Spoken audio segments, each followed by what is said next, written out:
Hello, this is Gary at Jack Raver Bushcraft. Thank you for watching our video. This week I'm going to look at some winter edible plants.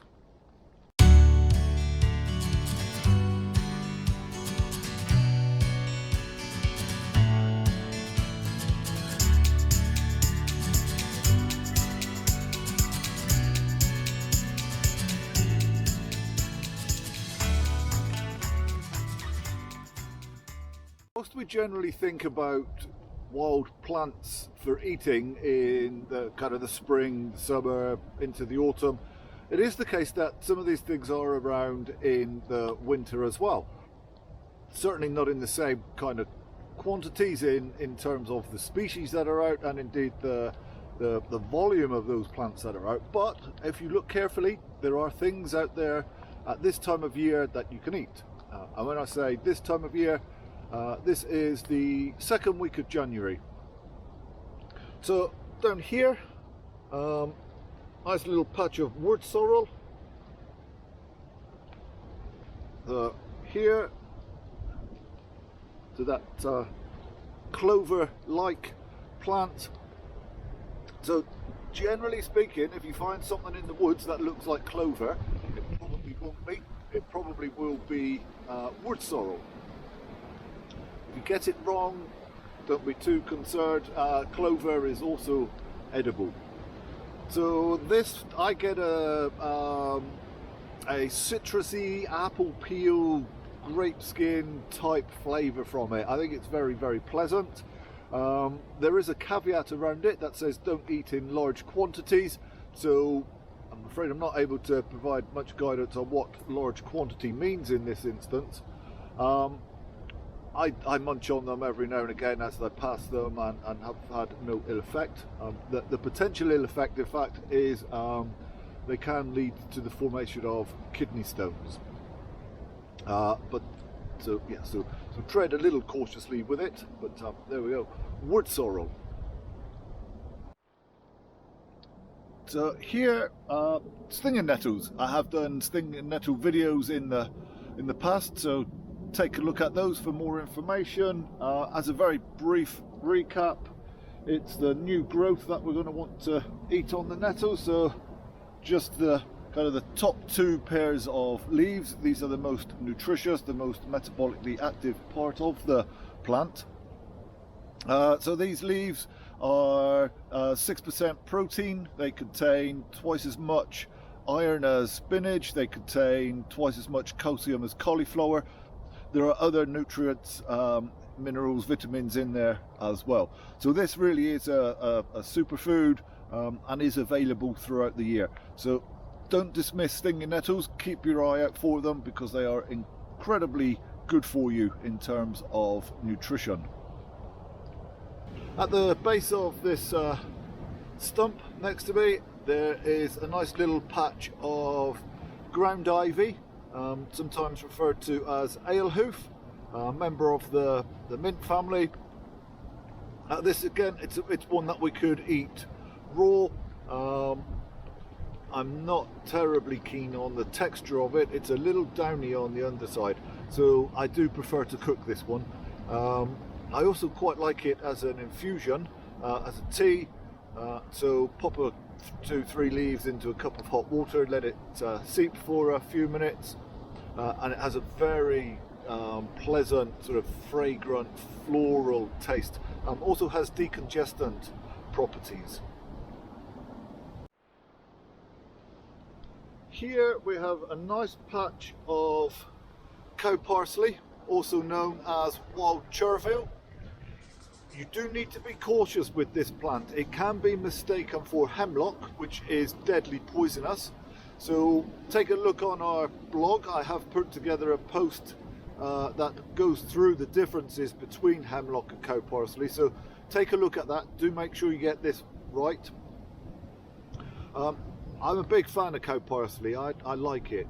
At this time of year, essentially, we can eat the leaf as it is. We can eat the stem as well, and it does have that kind of chervil, aniseed type taste going on with it. So yeah, I like it.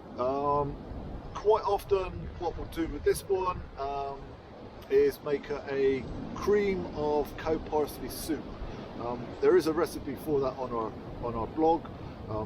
It is really tasty, as is a cow parsley pesto.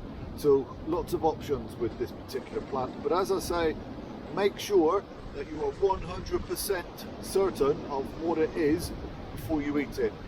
Actually, I'm going to extend that out to say the same thing with any plant.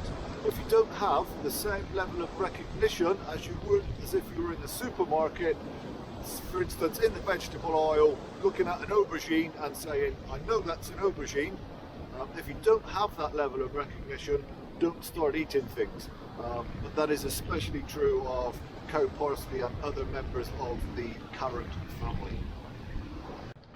I've popped out into the field adjoining our woodland and kind of up against the hedgerow, and in here we have lots of white dead nettle, and in fact you can see some of them here are in flower. So this is a really useful plant for us in terms of edibility.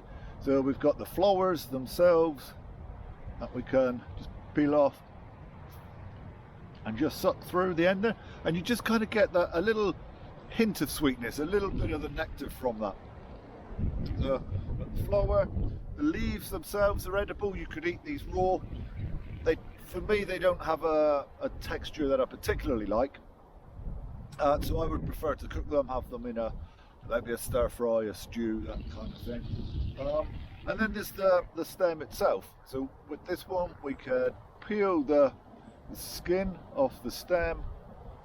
So use your forager's thumbnail. So keep your thumbnails nice and long for this kind of thing.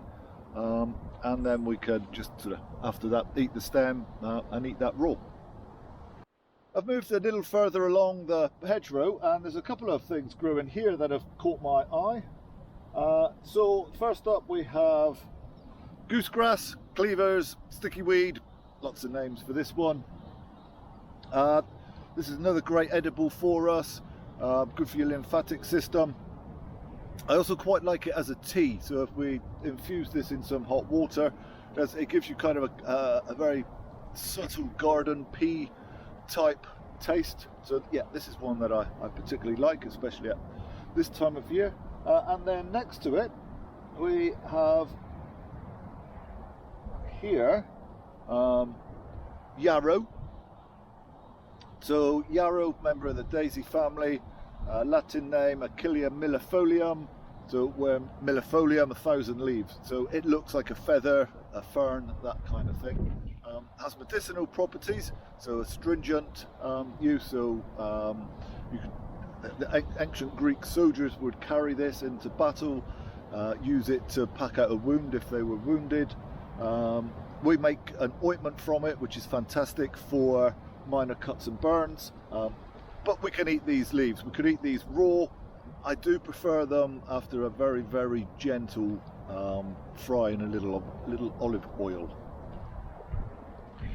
So a little further along the hedgerow, and I've come across this dog rose, lovely rose hips on it. So red, rugby ball shaped. Now they are incredibly squishy. You can see I can just push on that and all the fruit is coming through there. Just be aware the seeds in them are slightly hairy. Those hairs are an irritant. If you swallow them, well, basically it can irritate your stomach. So yeah, I would typically remove the seeds before I eat this. But it is worth seeking out if you're able to find any at this time of year. Lots of vitamin C in them. So a couple of takeaways from this, guys. So we can forage all year round. It isn't just a spring, summer, autumn activity. So there are things out there that that we can eat throughout the winter as well. Not the same quantities, but they are there. Try different environments, habitat. So there are a number of things that we can find out in the woods, but there are also edibles that we can find out in the field and out in the hedgerow. So wander around as many of those different environments as you can.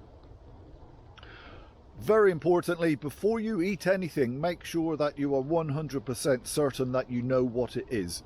Okay, so don't take any chances. If you're not able to positively identify it, then don't eat it.